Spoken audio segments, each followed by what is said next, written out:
Somewhere, long before the first written word, a hand reached out and draped a piece of animal hide over cold, bare shoulders.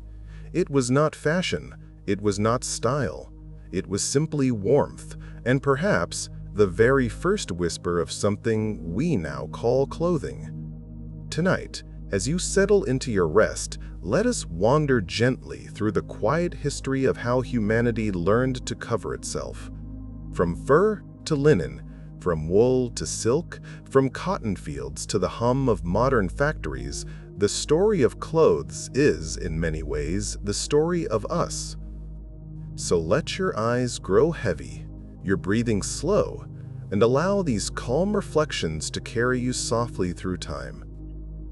If you find comfort in these quiet stories, you might consider staying with us on this gentle journey. A simple click to subscribe, a moment to like this video, helps us continue crafting these restful explorations for you and others seeking peaceful nights.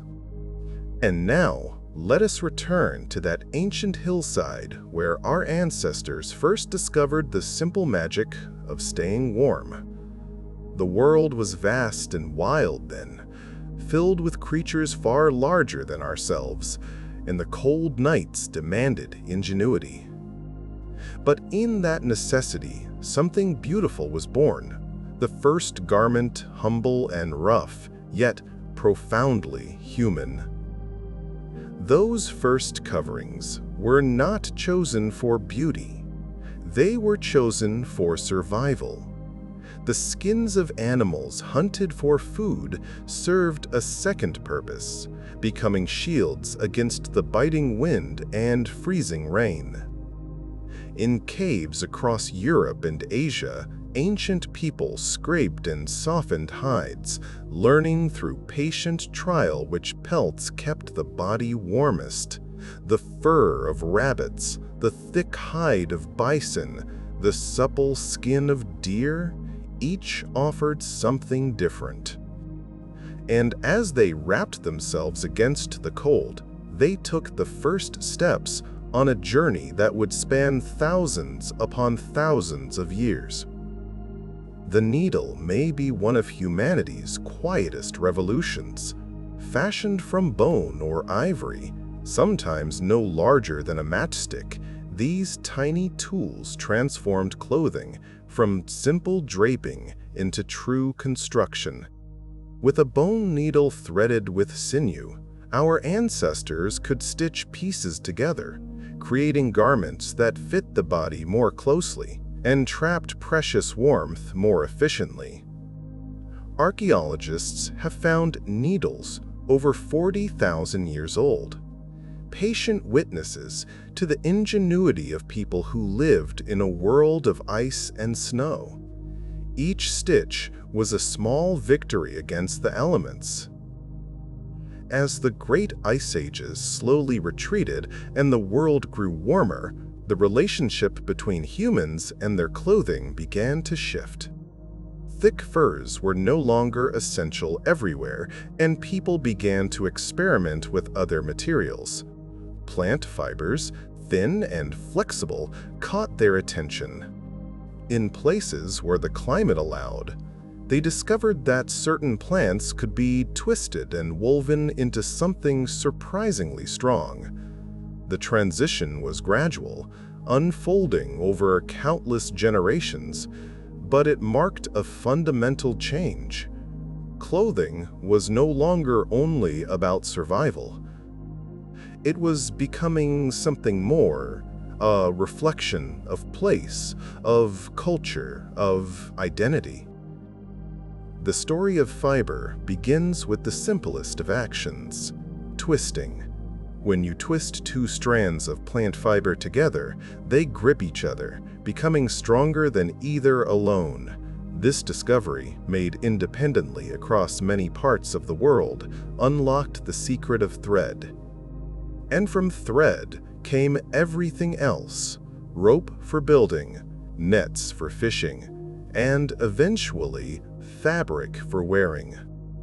The spinning of fiber would become one of humanity's most enduring and universal skills, practiced in nearly every culture, on every continent. It is a quiet art, repetitive and meditative, perfectly suited to firelit evenings and peaceful conversation.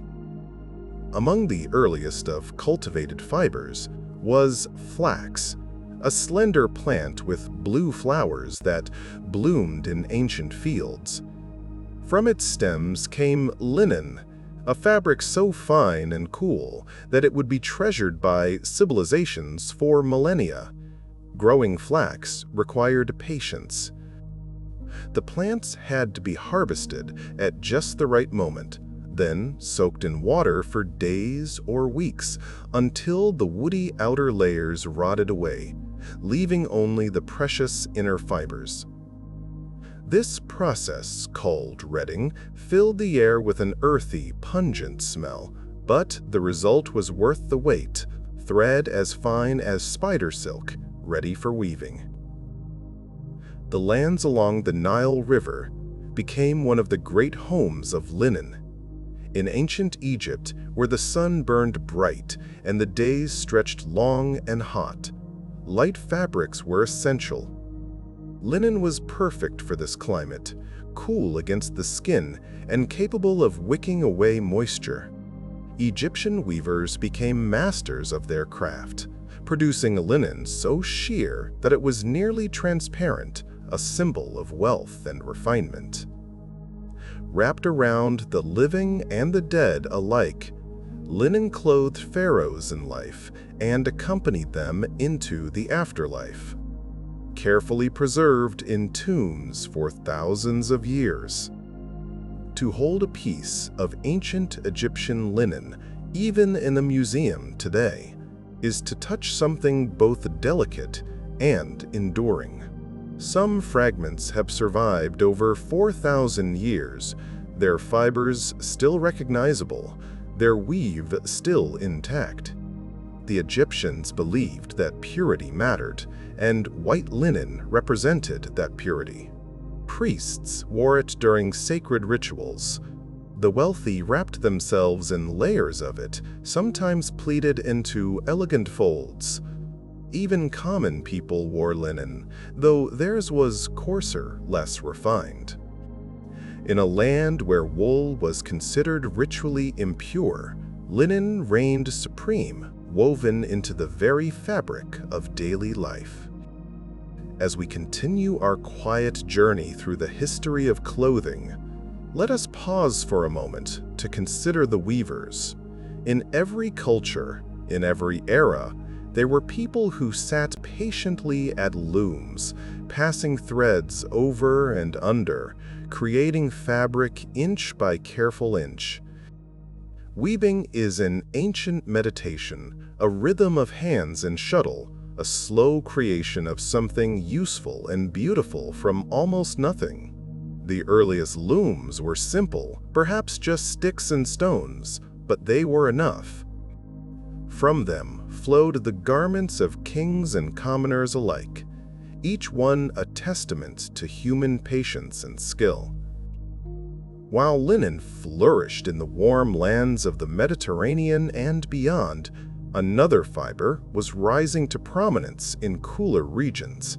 Wool, the thick, curly fleece of sheep, became the cornerstone of clothing in climates where warmth was precious. Unlike linen, which cooled the body, wool trapped air in its fibers, creating an insulating layer that kept the wearer warm even in damp and chilly conditions. For shepherds tending flocks on misty hillsides and farmers braving long winters, wool was more than a convenience. It was essential, a gift from the animals that grazed quietly beside them. The relationship between humans and sheep stretches back over 10,000 years. Among the earliest domesticated animals, sheep provided not only meat and milk, but also their remarkable fleece. Each spring, as the weather warmed, the wool would be sheared, gathered in great fluffy piles like clouds fallen to earth. The raw fleece was oily with lanolin, a natural waterproofing that protected both sheep and fabric. Before it could be spun into thread, the wool had to be washed, carded, and combed, a process that filled households with the earthy scent of animals and the quiet rhythm of preparation. Spinning wool was an art practiced in nearly every home. With a spindle, a simple weighted stick that twirled and drew the fibers into thread, anyone could transform raw fleece into yarn. Grandmothers taught granddaughters, mothers taught sons, and the skill passed through generations like a quiet inheritance. The spinning wheel, when it eventually arrived, made the work faster but no less meditative. In countless cottages across Europe, Asia, and beyond, the hum of the wheel and the soft whisper of wool became the background music of daily life, as familiar as birdsong or the crackling of the fire. Wool could be woven into countless forms, from rough and sturdy cloaks to delicate and colorful garments. The thickness of the yarn, the tightness of the weave, and the skill of the weaver all determined the final fabric. Peasants might wear coarse woolens that scratched against the skin but kept out the fiercest cold. Nobility wrapped themselves in fine wools, soft as a whisper, sometimes dyed in brilliant colors that announced their wealth from across a room. In time, certain regions became famous for their particular styles of wool: the soft fleeces of English sheep, the sturdy cloths of Flanders, the fine woolens of Italy. Dyeing wool was its own quiet adventure. Before the age of synthetic colors, every hue came from nature, plants, minerals, even insects. The deep blue of woad, extracted from a plant that needed careful fermenting. The rich red of madder root, dug from the earth and patiently processed. The brilliant scarlet of kermes, or cochineal, tiny insects crushed by the thousands to yield their precious pigment. Each color had its own story, its own process, its own value.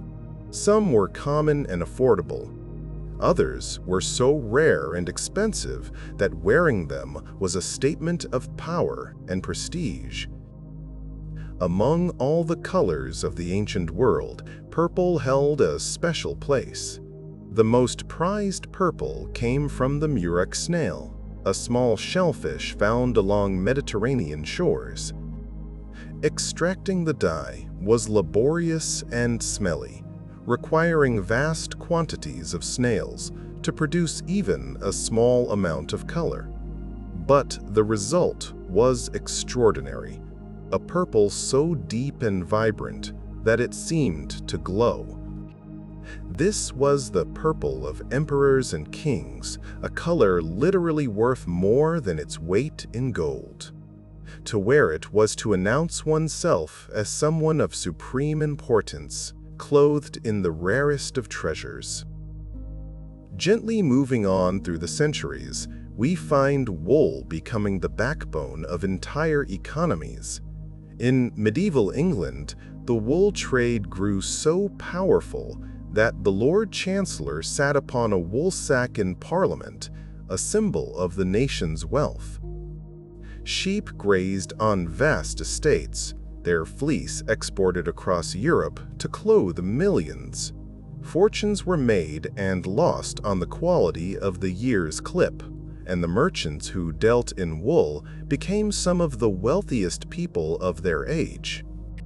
The humble sheep, quietly chewing grass on misty hillsides, was unknowingly shaping history. Woolen cloth was not only worn close to the body, it became armor of a softer kind, wrapped around travelers braving long journeys, draped over beds to keep sleepers warm, through freezing nights, hung on walls to block drafts in drafty castles. A good woolen cloak was a treasured possession, passed down through generations, repaired and mended until it was more patch than original fabric. In such garments, we see something touching, the care that ordinary people took with their belongings, the value placed on warmth and comfort in a world where both could be hard to find. In the northern reaches of the world, where winters lasted half the year and snow piled high against cottage doors, wool was survival itself. The peoples of Scandinavia, of Iceland, of the Scottish Highlands knew this well.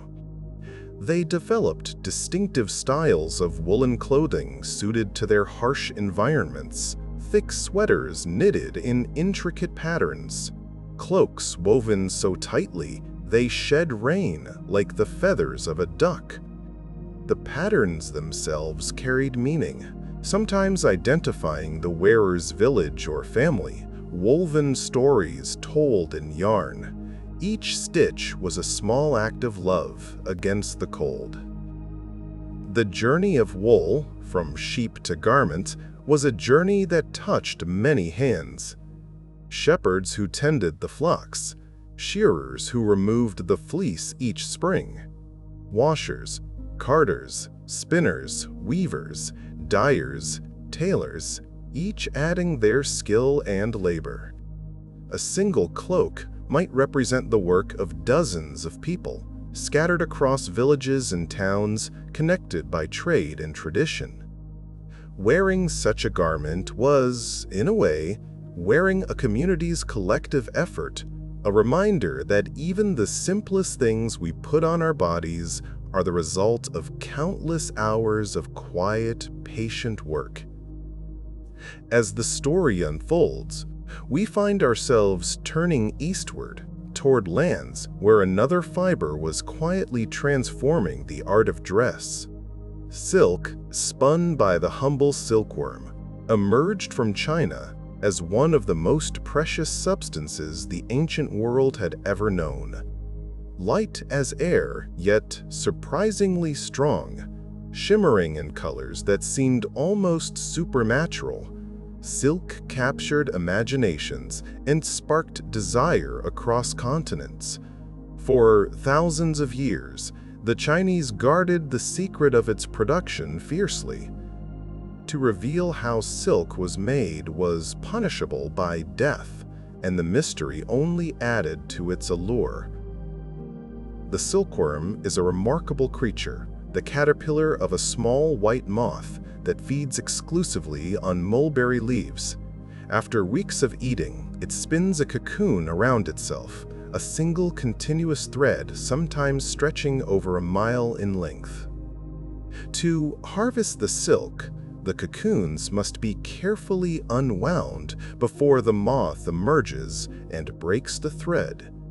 Generations of Chinese silk workers perfected this delicate art, producing thread so fine and lustrous that those who encountered it believed it must be magical.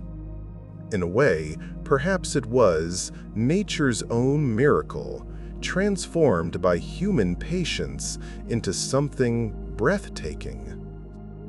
Silk traveled westward along routes that would come to be known as the Silk Road, a vast network of trails and trading posts stretching from China to the Mediterranean. Caravans laden with bolts of shimmering fabric crossed deserts and mountains, braved bandits and harsh weather, all to bring this precious cargo to eager markets. The journey could take years, passing through countless hands, each transaction adding to the cost. By the time silk reached Rome or Persia, its price was astronomical, yet demand never wavered. Emperors and empresses, princes and queens, all yearned to feel silk against their skin. The Romans were particularly enchanted by silk. Wealthy Roman women wore gowns so sheer that moralists complained of the impropriety, yet fashion ignored them. Silk was status. Silk was beauty. Silk was irresistible. Some Roman writers believed that silk grew on trees, combed from special leaves in a distant land. Others thought it came from the sea, like pearls. The truth, the patient work of small worms and skilled workers, was beyond their imagining. This mystery only made silk more desirable, a fabric from the edge of the known world, carrying with it the scent of faraway places. Eventually, as secrets always do, the mystery of silk traveled beyond China's borders. Legend tells of silkworm eggs smuggled westward, hidden in hollow walking sticks or within the elaborate hairstyles of traveling princesses. Whether these stories are true or embellished, silk production eventually reached Byzantium and then spread throughout the Mediterranean world. But China remained the master of the art for centuries more, producing silks of unmatched quality, their techniques refined over thousands of years. Even today, when we speak of silk, we acknowledge that ancient debt to Chinese ingenuity and skill. Silk was more than just beautiful. It was practical in ways that surprised those who wore it. Despite its delicate appearance, silk is remarkably strong, pound for pound, stronger than steel. It keeps the wearer cool in heat and warm in cold, regulating temperature in ways that heavier fabrics cannot. It drapes beautifully, flowing with the body's movements rather than fighting against them. For all these reasons, silk became the fabric of choice for those who could afford it, appearing in royal courts from Japan to France, from Persia to India, wherever luxury was prized. In another quiet part of this story, we turn our attention to a fiber that would one day clothe more people than any other: cotton. Unlike wool, which comes from animals, or silk, which comes from insects, cotton grows in soft white bolls on plants that thrive in warm climates. Its fibers are soft against the skin, easy to wash, and comfortable in heat.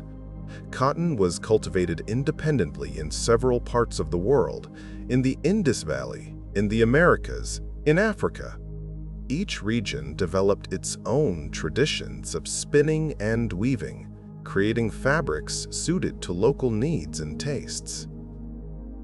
India became one of the great centers of cotton production in the ancient world.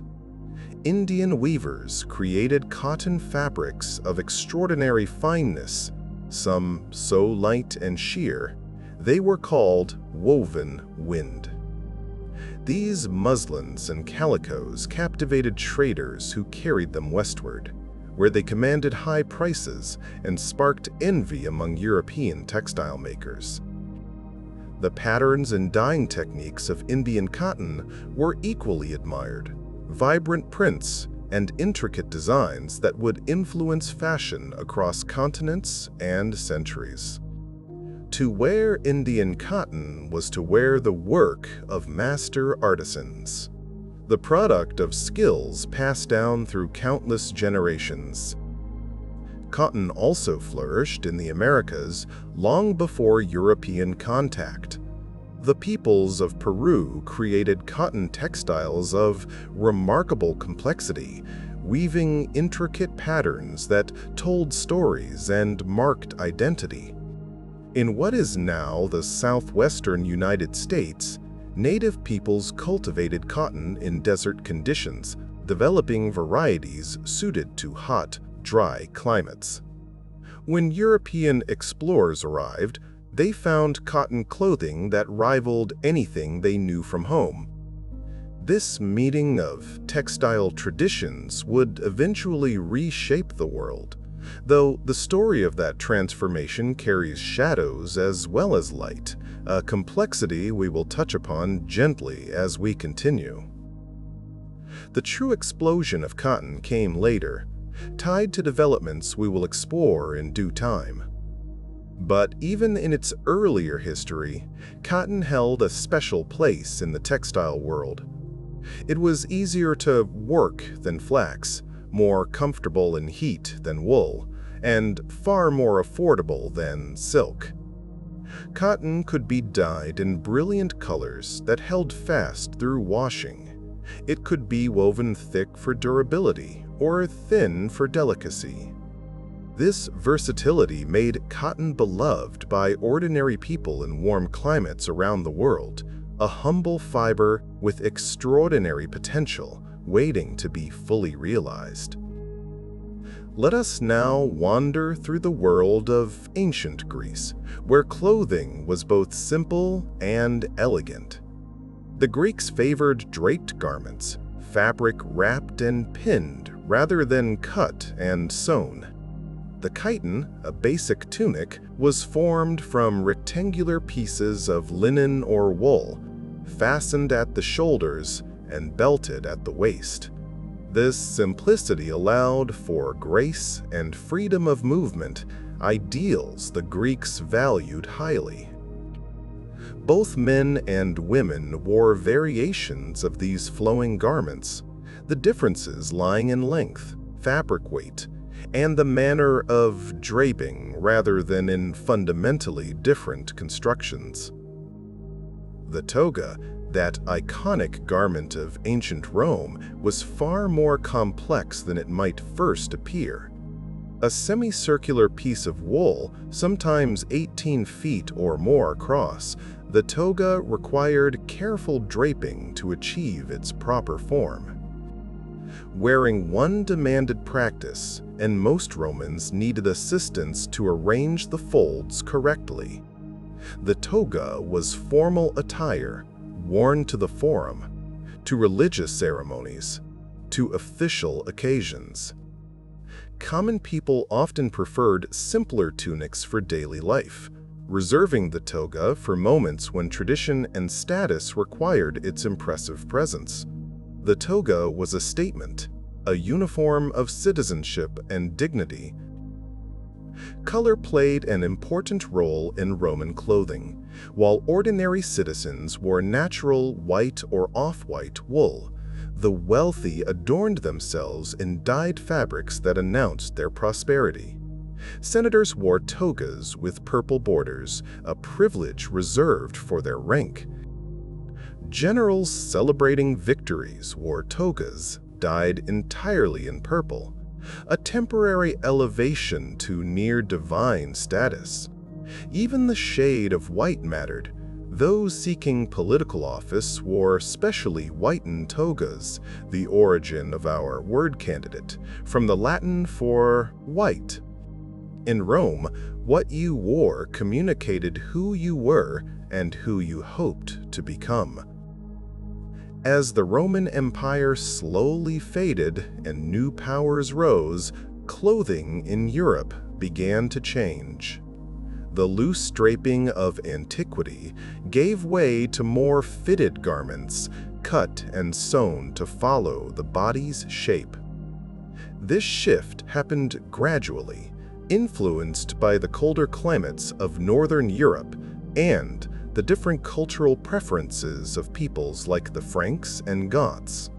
Trousers, once considered barbaric by Romans, became common for men. Layers became important for warmth. The tailor's art grew more sophisticated as clothing became more constructed, requiring careful measurement and skilled needlework to achieve proper fit. Medieval Europe was a world of strict social hierarchies, and clothing reflected this rigidly. Sumptuary laws dictated what each class could wear. Certain furs were reserved for nobility, certain colors forbidden to commoners, certain fabrics restricted to those of particular rank. These laws were attempts to preserve visible distinctions between classes, to ensure that a wealthy merchant could not dress as finely as a lord, no matter how much gold he possessed. Clothing was identity, and that identity was meant to be fixed, readable at a glance by anyone who saw you passing in the street. Despite these regulations, fashion found ways to evolve. The medieval period saw the development of increasingly elaborate styles among the wealthy, long trailing sleeves, pointed shoes that extended beyond reason, headdresses that towered and cascaded. Each generation seemed determined to outdo the last in decorative excess. These fashions may seem strange to modern eyes, but they served their purpose, announcing wealth and leisure, demonstrating that the wearer could afford impractical clothing and need not worry about work that might damage such finery. Fashion has always been partly about showing what one can afford to waste. While nobles competed in decorative extravagance, ordinary people dressed practically. A peasant's wardrobe might consist of just a few garments, a basic tunic or dress, perhaps a second set for special occasions, an outer cloak for cold or wet weather. These clothes were made to last, mended and patched until they could be mended no more, then cut down for children or repurposed as rags. Nothing was wasted.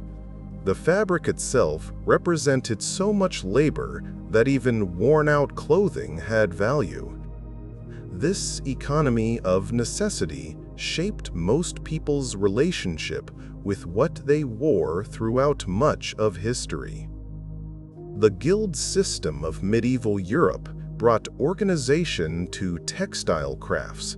Weavers, dyers, tailors, and other skilled workers formed guilds that regulated their trades, set standards of quality, trained apprentices, and protected their members' interests. A young person hoping to become a master tailor would spend years as an apprentice, learning every aspect of the craft before earning the right to open their own shop. This system preserved skills across generations and maintained high standards, though it could also stifle innovation and restrict entry to the trades. Quality, at least, was ensured. Religious clothing in medieval Europe carried deep symbolic meaning. Priests and monks wore robes that set them apart from the secular world, their symbol garments representing humility and devotion. The colors and styles of religious dress were carefully prescribed, each element carrying significance.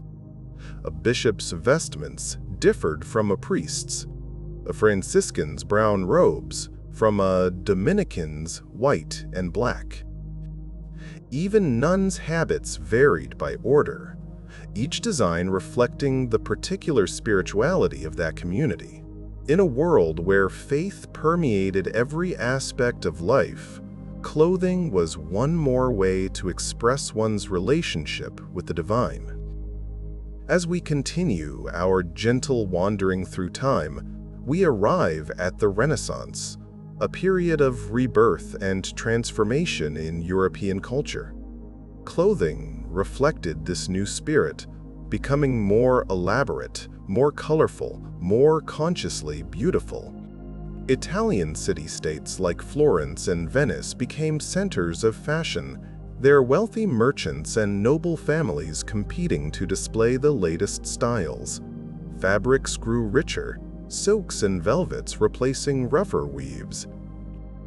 Tailoring became more precise, creating garments that fit the body with new elegance.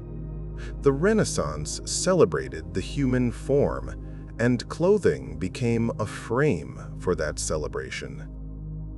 The Renaissance brought a new focus on individual expression through dress. While medieval clothing had emphasized conformity to one station, Renaissance fashion allowed for more personal style within the bounds of class. Wealthy individuals commissioned portraits wearing their finest garments, preserving their images for posterity in fabrics that cost small fortunes.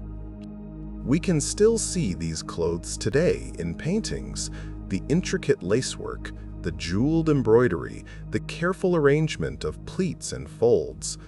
Each painting is a window into a vanished world of silk and velvet, of careful tailoring and conscious display. One of the most distinctive features of Renaissance fashion was the ruff, that elaborate pleated collar that framed the face in layers of starched linen.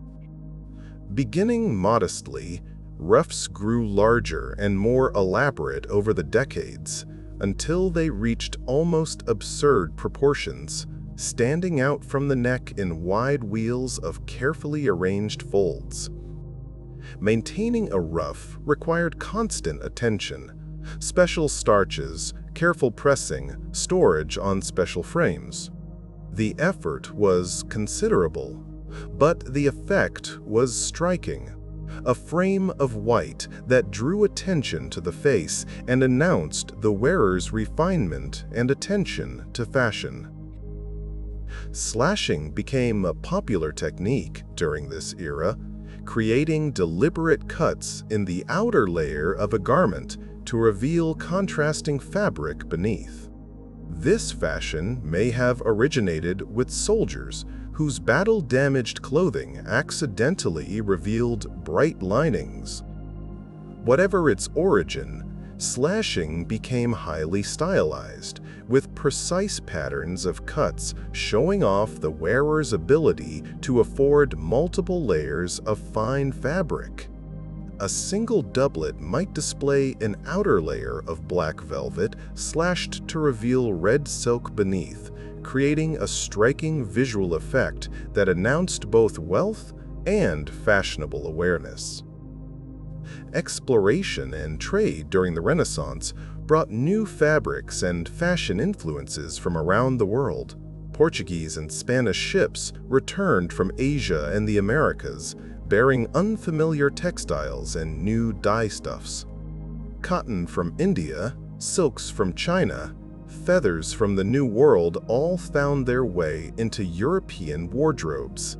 These imports expanded the palette of possibilities, inspiring new combinations and styles. Fashion became increasingly global, though few who wore these imported treasures knew much about the distant lands and peoples who had created them. The world was growing smaller, and closets were growing more diverse. The 17th century brought new extremes in European fashion. Men's doublets became shorter, their breeches became fuller, and ribbons and lace adorned every surface that could hold them. Wigs appeared, first to cover baldness, then, as fashion statements in their own right, growing ever more elaborate until they towered in powdered curls. Women's dresses grew wider, supported by panniers that could extend several feet on either side, making navigation through doorways a careful art. Fashion seemed determined to transform the human body into something other than itself, an extravagant display of artifice and expense. This era of excess would eventually provoke reaction. The French Revolution, among its many transformations, brought dramatic changes to fashion. The elaborate court dress of the aristocracy was swept away, replaced by simpler styles that proclaimed republican virtue.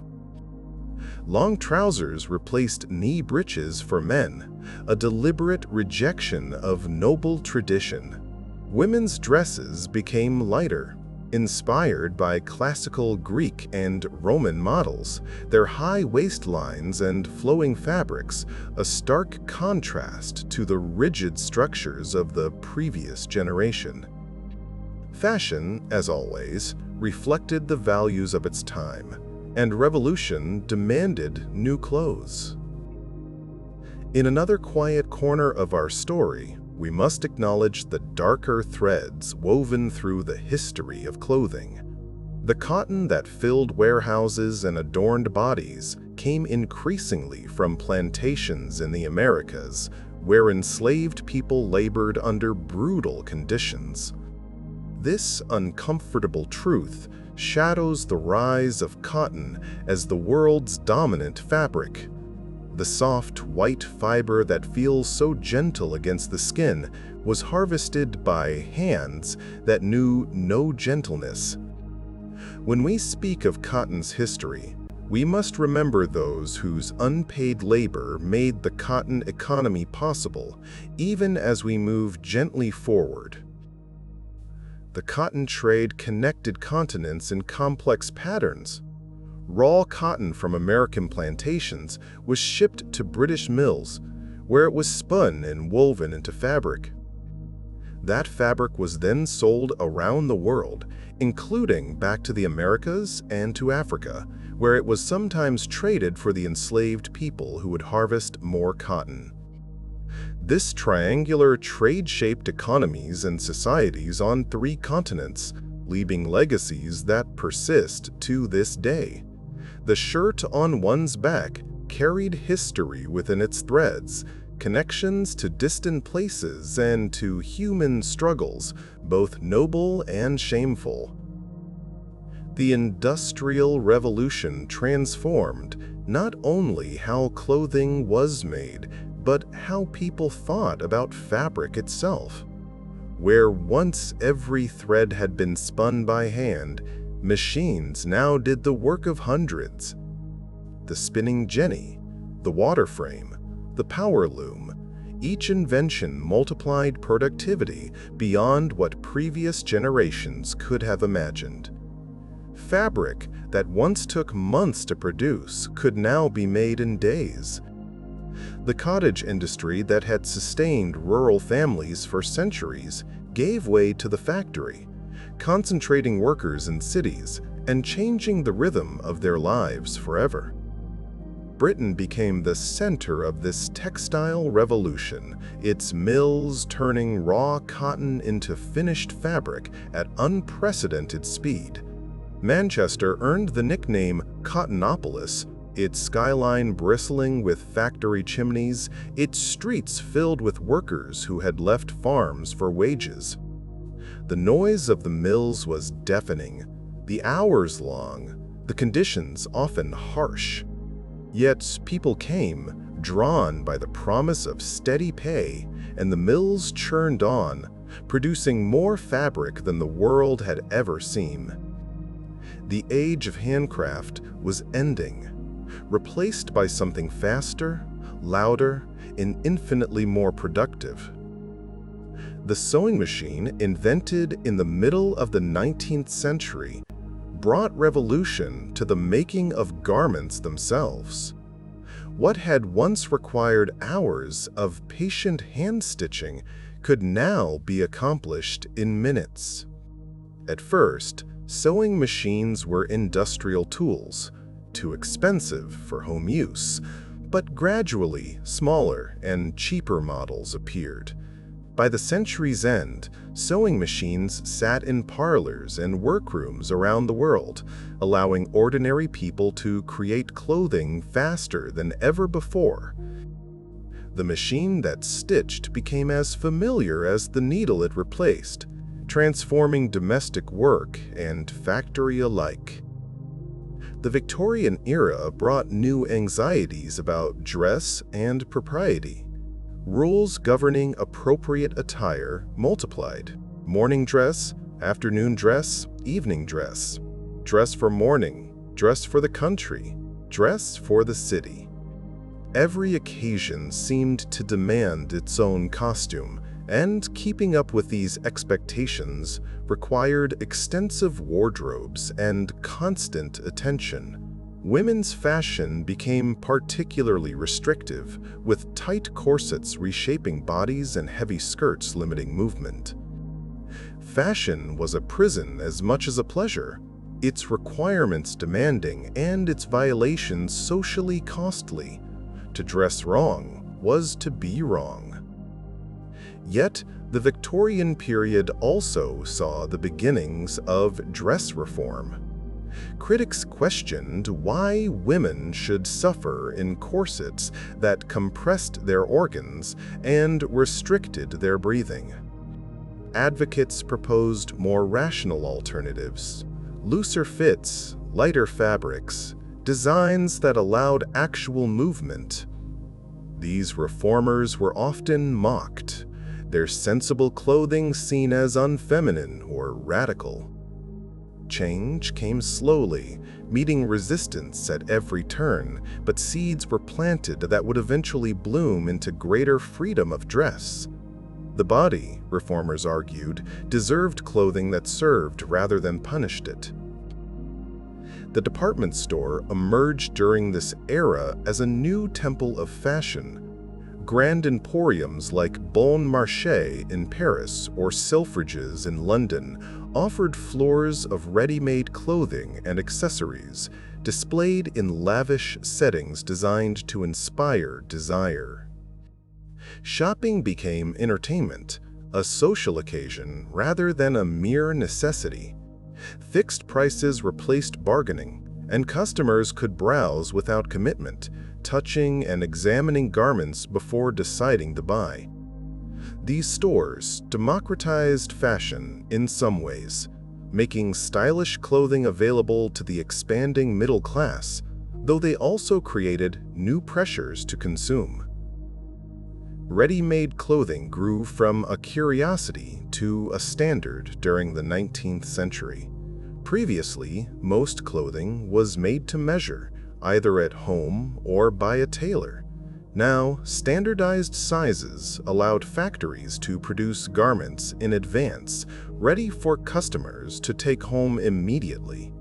This development required new understanding of body measurements and sizing systems, imperfect sciences that still cause fitting frustrations today.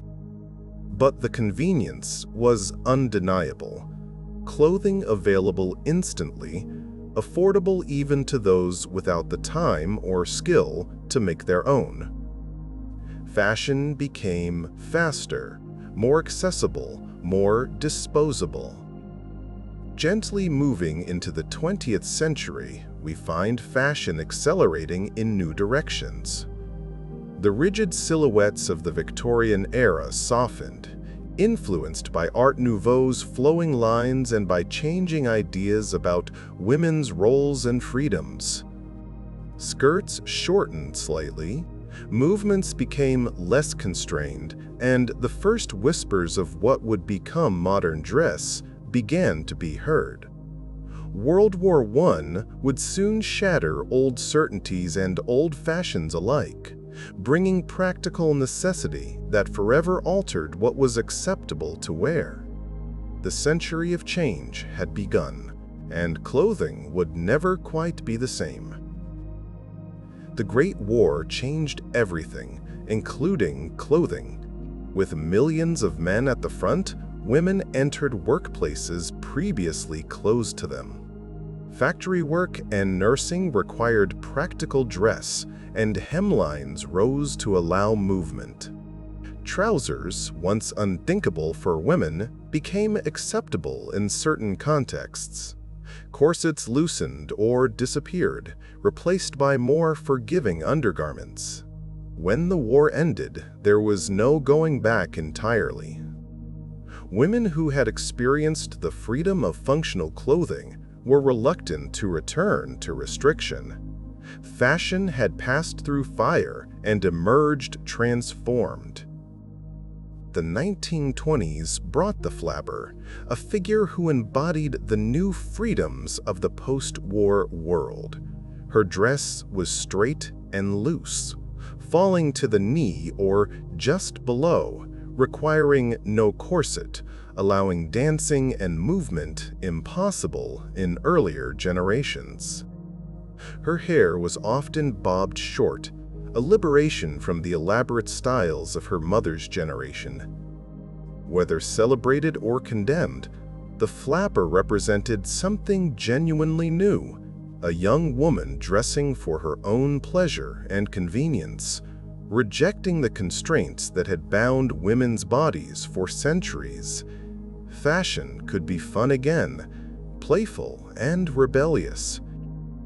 Men's fashion also evolved, though less dramatically. The three-piece suit became standard business attire, a uniform of respectability that would persist for decades.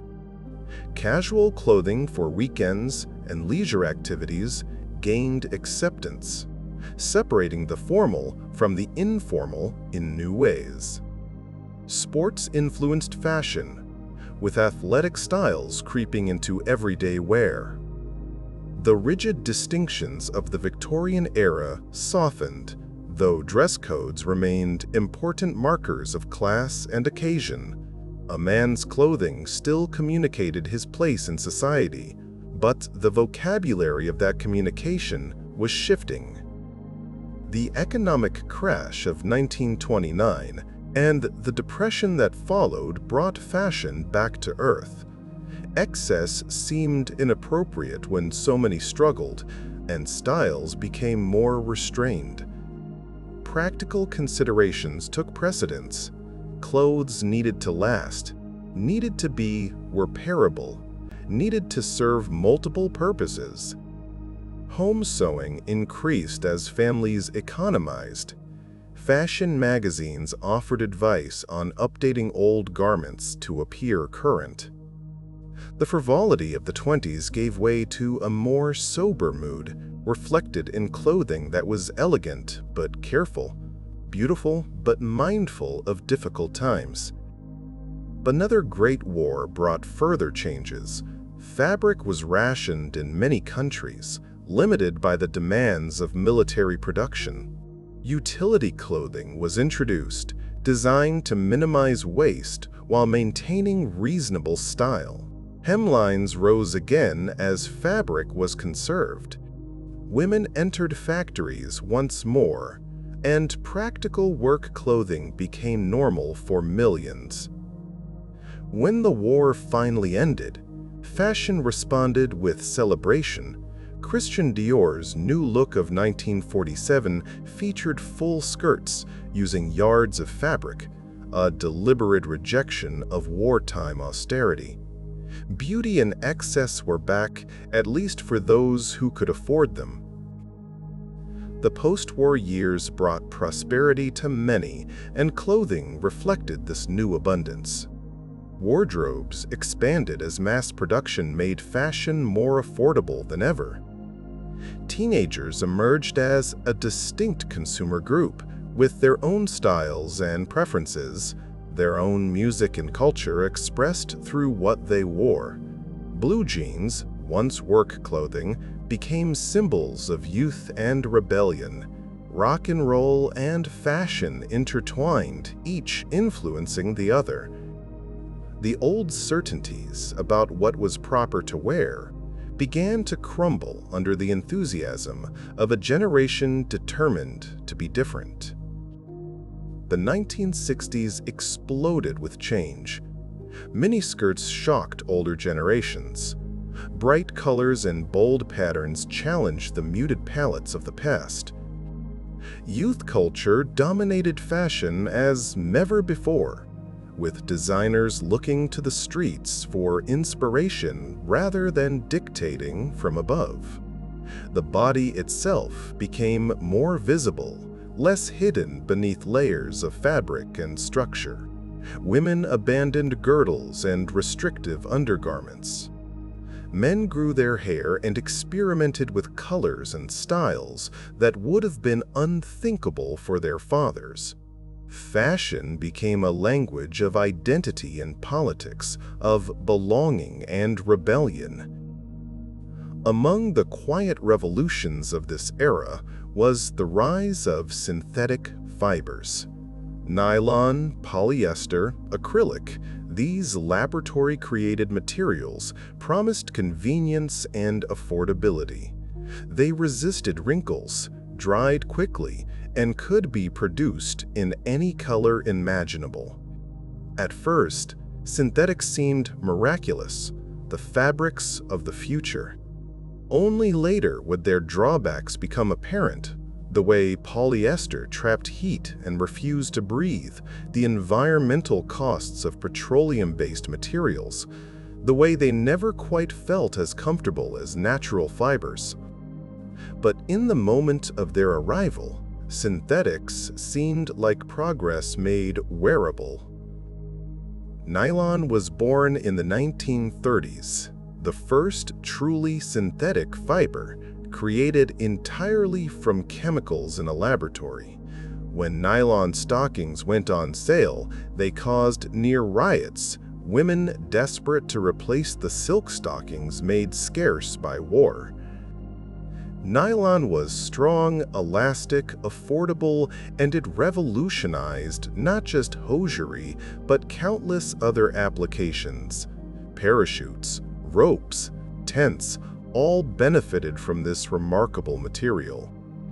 The age of chemistry had entered the wardrobe, bringing materials that nature had never imagined, shaped entirely by human ingenuity and industrial process.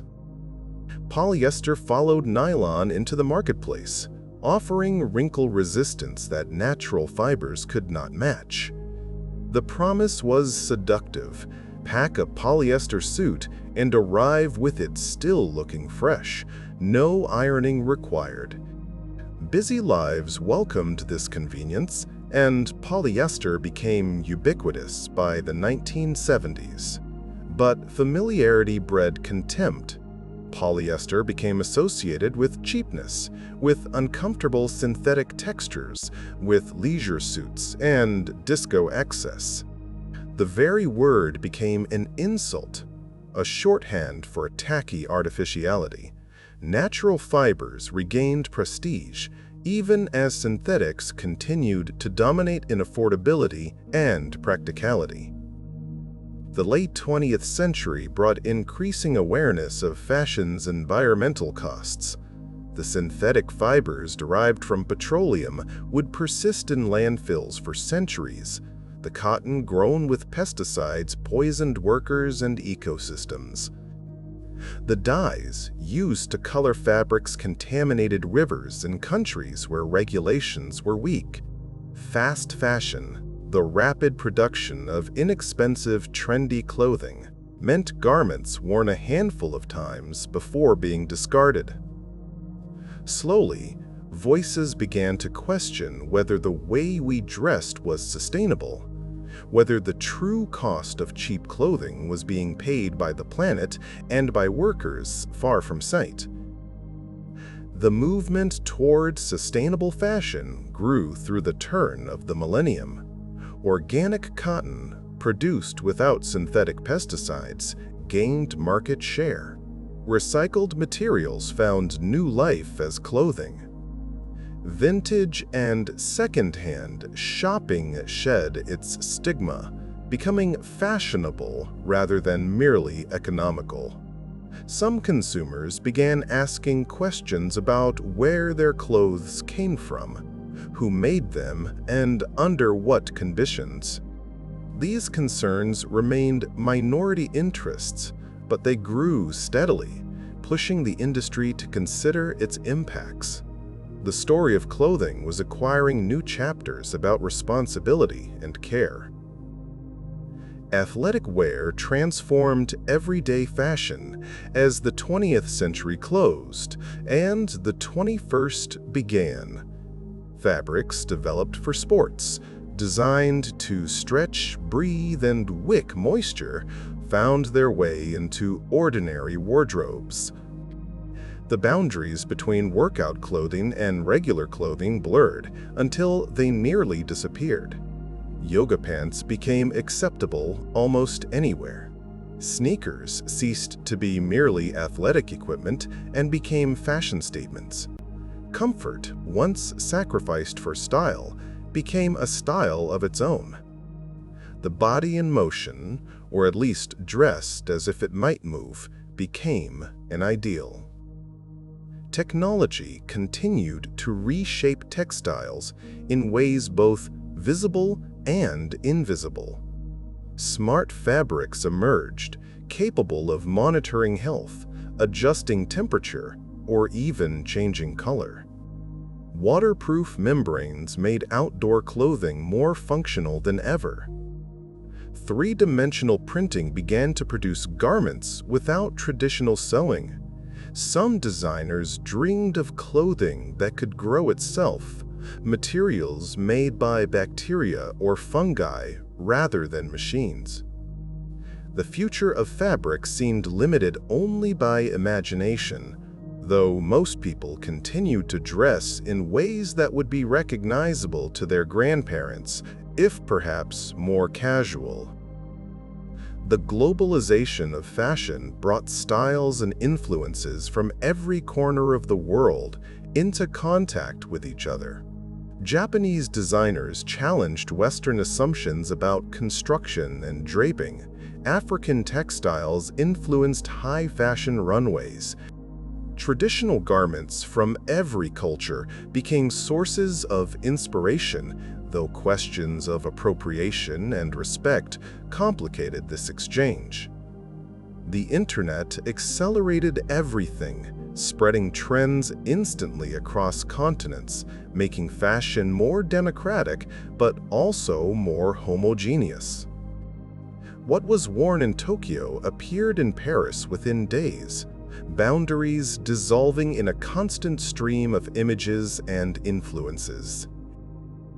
Gender boundaries in clothing continued to soften as the new century progressed.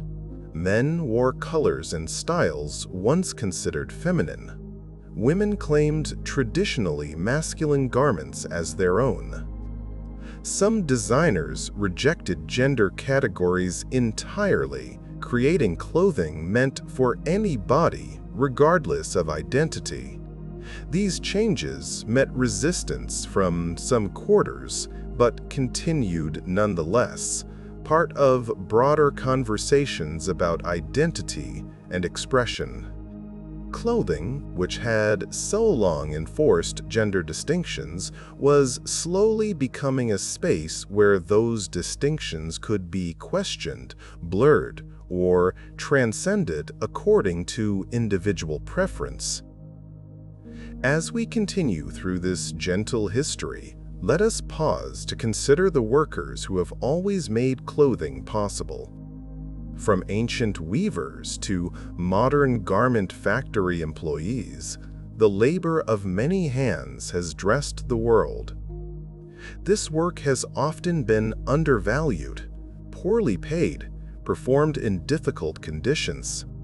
The seamstress sewing into the night, the factory worker meeting impossible quotas, the child laborer in countries where regulations fail to protect. These figures haunt the history of clothing. Our garments carry their fingerprints, their hours, their stories that often remain untold. The drive for cheap clothing has pushed production to wherever labor costs are lowest. Factories have moved from country to country, chasing ever lower wages, sometimes leaving devastation in their wake when they move again. Workers in Bangladesh, Vietnam, Cambodia, and elsewhere sew the garments worn in wealthy nations, often earning wages that barely sustain life. Disasters like the Rana Plaza collapse in 2013, which killed over 1,000 workers, have brought these conditions briefly into public awareness, though the fundamental dynamics have proven resistant to change. Yet alongside these troubling realities, there are stories of improvement and hope. Fair trade movements work to ensure better conditions for workers. Some brands commit to transparency about their supply chains. Workers organize and advocate for themselves, winning victories despite the obstacles they face. Consumers increasingly ask questions about the origins of their clothing, pressuring companies to improve practices. The story is not finished, and its ending remains to be written. Change is possible, though it requires attention, intention, and the willingness to value people as much as we value the clothes they make. The pandemic that swept the world in 2020 changed fashion in unexpected ways. Formal clothing gave way to comfort as people worked from home. Sweatpants and loungewear became daily uniforms. The need for masks created a new garment category overnight, sparking creativity in design and decoration. When the crisis eased, there was no complete return to pre-pandemic norms. Casual dress remained more acceptable, and many questioned whether the old formalities had ever been necessary. Comfort had proven its value, and fashion absorbed the lesson. Resale and rental markets for clothing expanded rapidly, offering alternatives to constant purchasing of new garments. Apps made it easy to sell unwanted items or buy previously owned pieces. Rental services provided access to formal wear or trendy items without permanent commitment. These models challenged the assumption that clothing must be owned and discarded, offering circular alternatives where garments could have multiple lives and users. For some, wearing something previously worn by a stranger felt strange. For others, it felt sensible, sustainable, even exciting. In many cultures, traditional garments persist alongside global fashion. The sari in India, the kimono in Japan, the kanga in East Africa, the huipil in Central America. These and countless other traditional forms continue to be worn, cherished, and adapted. They carry cultural meaning that mass-produced global fashion cannot replicate. They connect wearers to ancestors and traditions, to places and communities. In a world growing more homogeneous, these garments represent diversity, resilience, and the human need for roots and belonging expressed through what we put on our bodies. Handcraft persists too, despite the dominance of industrial production. Knitters and sewers create garments at home, finding satisfaction in the slow process of making. Artisans around the world produce textiles using traditional techniques, their work valued for its uniqueness and human touch. Handmade clothing carries something that factory production cannot replicate: the presence of the maker, the irregularities that prove human hands were involved. In a world of endless identical garments, something handmade becomes precious precisely because of its imperfection, its individuality, its story. Personal style, that elusive quality that makes an individual's clothing choices recognizable as their own, remains a form of self-expression available to nearly everyone. Within whatever constraints of budget, occasion, and convention apply, we choose what to put on our bodies, and those choices say something about who we are or who we wish to be. Some cultivate distinctive personal styles, others prefer to blend with their surroundings. Either choice is valid, part of the ongoing human conversation between individuality and belonging conducted partly through the language of dress. As we approach the quiet conclusion of our journey through the history of clothing, Let us reflect on how far we have traveled. From animal hides draped over cold shoulders to smart fabrics that monitor vital signs, the story spans tens of thousands of years. It includes moments of remarkable creativity and periods of terrible exploitation. It connects every human culture, every era, every place where people have needed protection from the elements and desired to express themselves through what they wear. Clothing is universal, endlessly varied, constantly evolving. The basic human needs that clothing addresses remain unchanged. We still need warmth, protection, modesty according to cultural norms, and ways to express identity and belonging.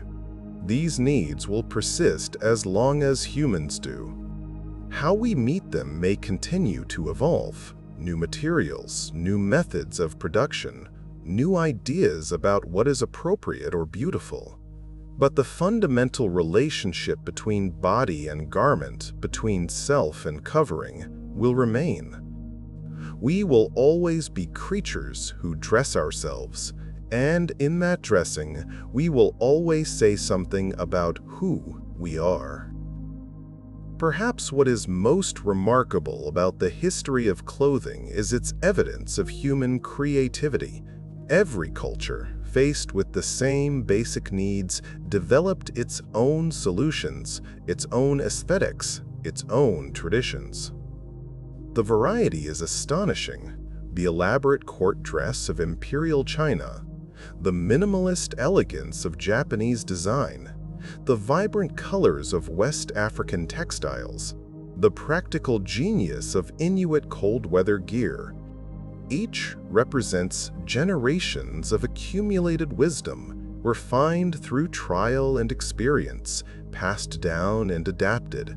Clothing is a kind of cultural inheritance, a shared knowledge we wear.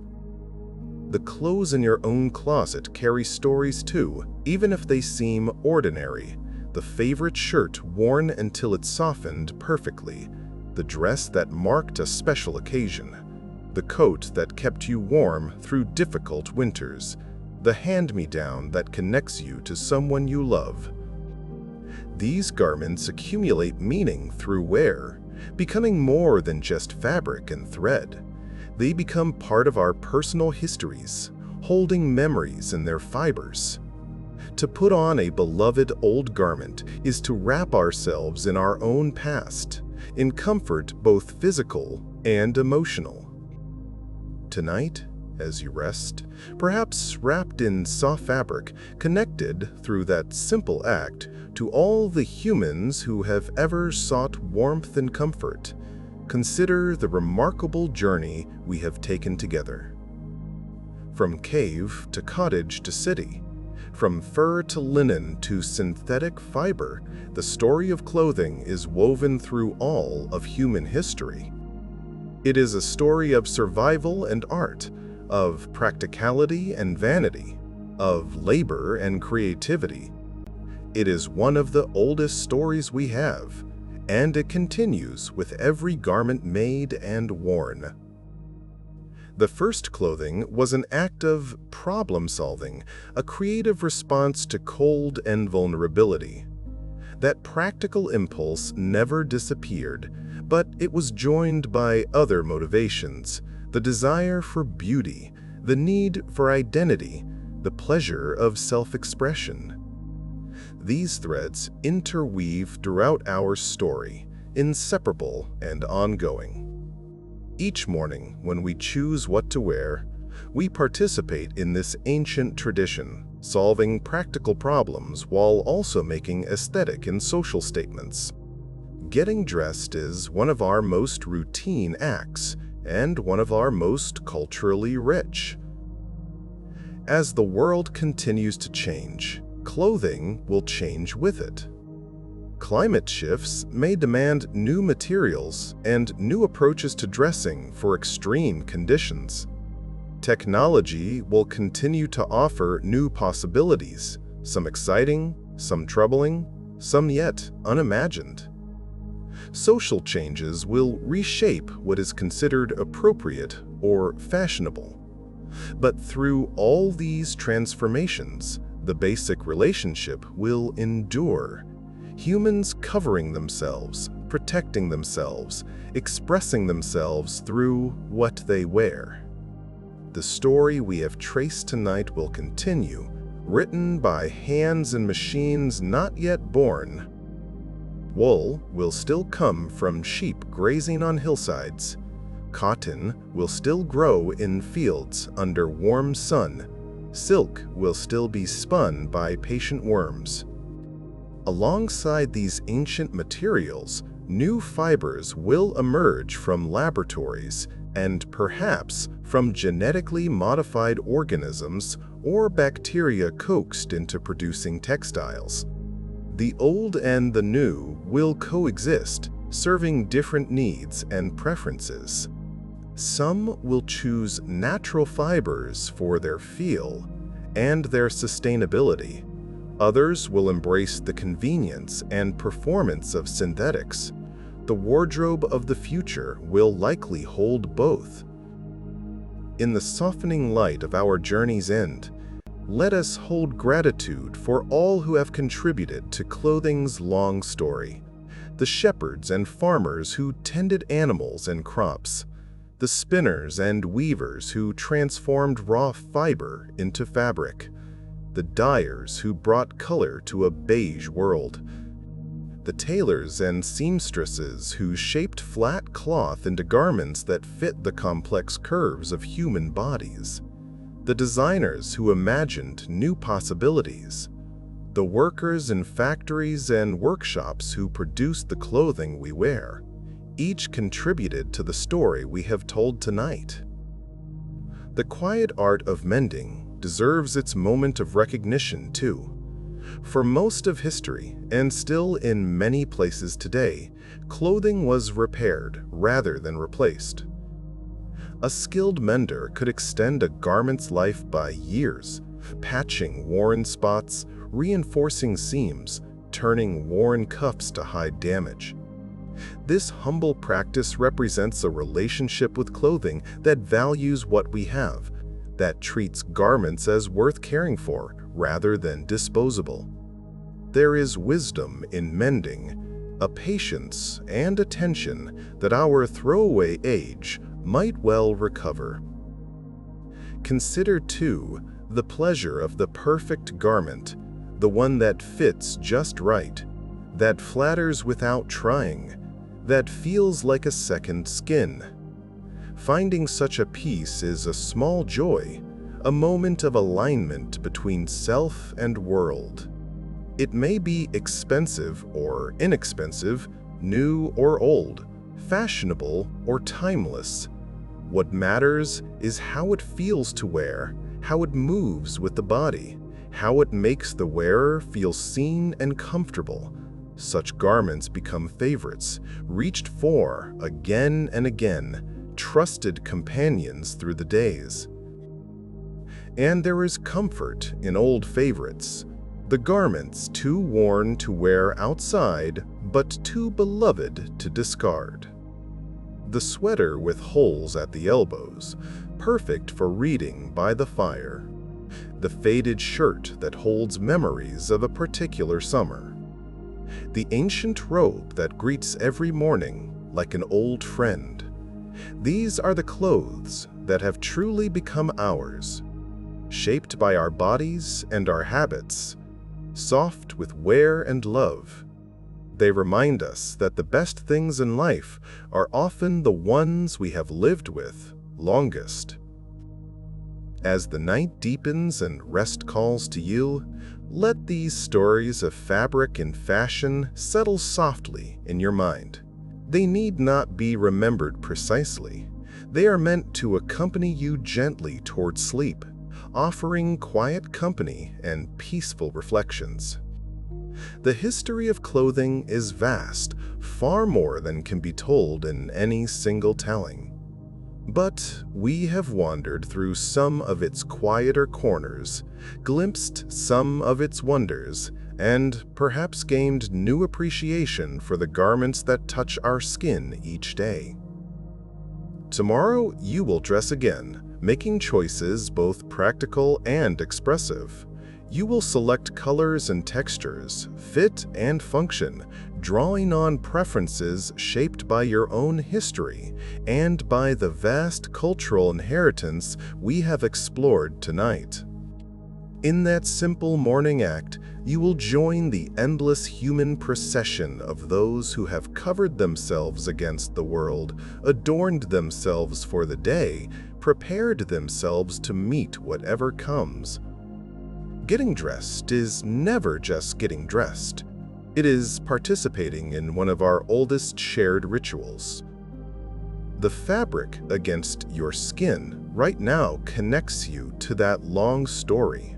Whether cotton or synthetic, woven or knitted, old or new, it represents the culmination of millennia of human learning. Someone grew or created its fibers. Someone spun them into thread.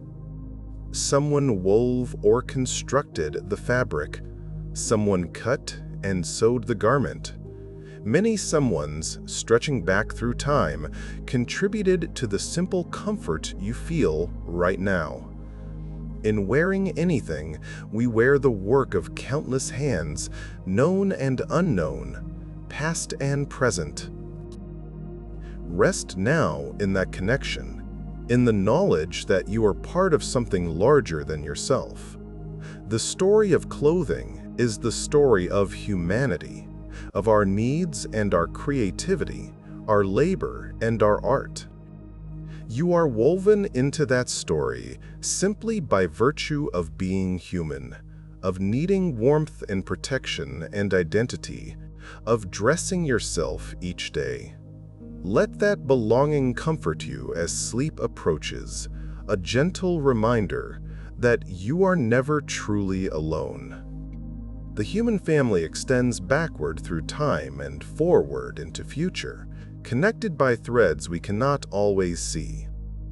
The world is quieting now, or perhaps you are quieting to the world. Either way, a gentle stillness settles, and the stories we have shared begin to blend into something softer, less distinct, more dreamlike. The shepherds and weavers, the merchants and tailors, the designers and factory workers all recede into a peaceful haze. Their work is done. Their garments cover sleeping shoulders. The long history of clothing cradles the present moment, offering comfort accumulated across ages. If your eyes are growing heavy, let them close. If your thoughts are drifting, let them drift. There is nothing you need to do now, nothing you need to remember, nothing you need to solve or decide. The history of clothing will be here whenever you wish to return to it. For now, simply rest, wrapped in fabric both physical and metaphorical, held by the same impulse that has sheltered humans since we first draped fur over our ancestors' shoulders so many ages ago. The night asks nothing of you but rest. The clothes you have set aside for morning will wait patiently. The stories we have told will sleep too, ready to be remembered or forgotten as you choose. You have journeyed far tonight, from prehistoric caves to modern cities, from wool and linen to polyester and smart fabrics. Now the journey pauses, and stillness takes its rightful place. Your breath slows. Your body eases. The gentle weight of blankets mirrors the ancient comfort of being covered, protected, warm. We have traveled together through the quiet history of clothes, and now that journey finds its natural resting place. The fibers and fabrics, the styles and silhouettes, the colors and patterns, all blend into a soft tapestry of memory. What remains is the simple truth we began with. Humans have always needed to cover themselves, and in that covering, they have found ways to create beauty, express identity, build connection. Clothing is one of our oldest arts, and we practice it every day. You may return to these stories whenever you wish. They are part of your inheritance as a human being, this long history of how we have dressed ourselves across time and place. They belong to you as surely as they belong to anyone, and they will wait for you, patient as thread on a spindle, ready to be taken up again. For now, though, let them rest, and let yourself rest with them. Sleep is its own kind of covering, its own form of comfort and protection. Somewhere in the world right now, someone is spinning fiber into thread. Someone is weaving fabric on a loom. Someone is cutting cloth and sewing seams. The work of clothing humanity never stops, carried forward by hands that will never know your name, making garments that may one day touch your skin. This quiet industry continues through the night, part of the endless human effort to meet basic needs with skill and care. While you rest, the work goes on, preparing the clothes of tomorrow. And when morning comes, whenever that is for you, you will reach for clothes again. Perhaps you will think, for a moment, of the journey they represent. Perhaps you will feel, however briefly, connected to all those who have performed this same ritual across the ages. Or perhaps you will simply dress without thought, as most of us usually do, and that is fine too. The clothes will do their work regardless, covering and protecting and expressing, asking nothing in return but to be worn. For now, though, night holds you in its soft embrace. The history of clothing rests in peace around you, a blanket of stories and fibers and human effort, spanning thousands upon thousands of years. You are held by that history, sheltered by it, part of it. From the first cold shoulder wrapped in fur to this quiet moment, the thread is unbroken. Rest well, fellow traveler, in the long story of how we clothe ourselves. The story will continue when you wake, as it has always continued, woven fresh each day. And so we come to the end of tonight's gentle wandering through the history of clothes, the animals that gave their skins, the plants that gave their fibers, the insects that spun their silk, the workers who transformed raw materials into fabric, the tailors and seamstresses who shaped that fabric into garments, the wearers who lived their lives in those garments, wearing them out with use and love. All have contributed to this endless story, and all are honored in its telling. May your sleep be soft and restorative. May your dreams, if any come, be gentle. And may you wake refreshed, ready to dress yourself once more, to continue the ancient ritual that connects you to every human who has ever lived. Good night, dear listener. The story of clothes will be here when you return. Patient as linen aging in a chest, soft as wool by a fireside, light as silk catching the morning sun. Until then, rest, and be well.